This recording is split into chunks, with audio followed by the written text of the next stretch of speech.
स्वसंरक्षणासंदर्भात आपण वेगवेगळ्या किक वेगवेगळे पंच शिकत आहोत. आज सुद्धा मी तुम्हाला एक नवीन किक सांगणार आहे. पहा, जिचं नाव आहे चॅप, जिलाच मांसागिरी असं पण म्हटलं जातं.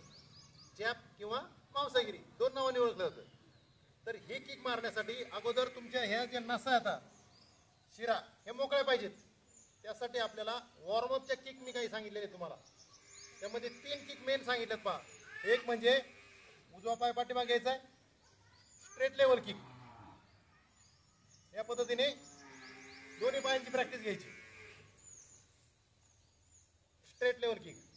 त्यानंतर मी सांगितले तुम्हाला आउटर किक, म्हणजे सरळ पाय घ्यायचा आणि बाहेर असा काढायचा. या पद्धतीने आउटर किक. या पायाचा सराव केला तसाच या पायाने सराव करायचा आहे. ही कोणती किक मारतोय मी? Outer kick. तसंच इनर किक, म्हणजे समोरच्या बाजूला असा पाय घ्यायचा आणि समोर आणायचा.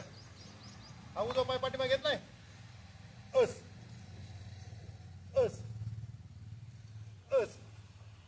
हे झाल्या वॉर्मअपच्या किक आहेत. या किक झाल्यानंतर आता खरा सराव सुरू होतोय, चॅप किंवा मांसागिरी किक. ही किक कशी मारायची पहा. तर पॅड घे. यासाठी बघा, तुम्ही फाईटच्या पोझिशन मध्ये उभा आहेत. हा डावा पाय आपला समोर आहे. किक मारायची आपल्याला या उजव्या पायाने. कोणत्या पायाने किक मारायची? उजव्या पायाने. तर उजव्या पायाने किक मारताना काय करतो आपण पहा, हा जो डावा पाय आहे याला फिरवायचा आहे पंजातून. या डाव्या पायाला काय करायचंय? पंजातून फिरवायचंय. असा पाय जर फिरला तरच तुमची ह्या पायाची किक व्यवस्थित लागणार आहे. आणि किक मारताना आपल्याला असा पाय मारायचा आहे, म्हणजे हे पहा, बस येते लक्षात. हा पाय असा लागला पाहिजे.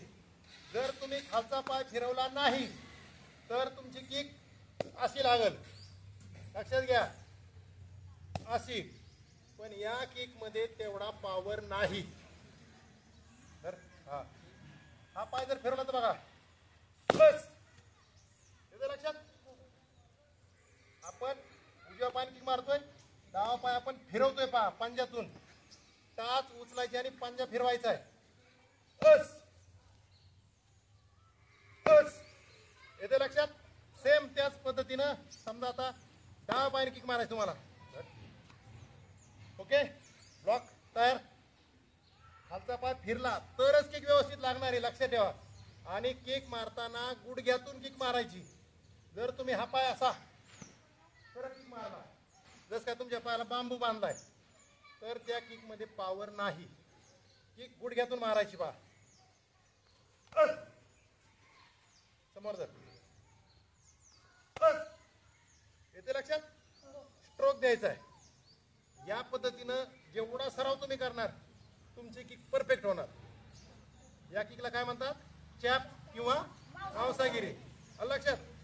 ही किक मारताना 2 गोष्टींची काळजी घ्यायची. जो तुमचा पाय खाली जमिनीवर राहणार आहे तो पाय पंजातून फिरला पाहिजे. येते लक्षात.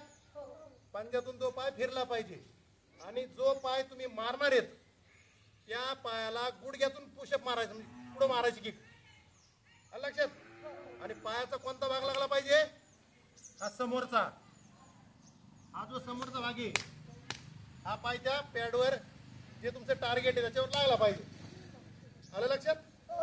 या पद्धतीनं चॅप किंवा मांसागिरीचा सराव दररोज केला तर हे किक तुम्हाला नक्कीच उपयुक्त ठरणार. लक्षात.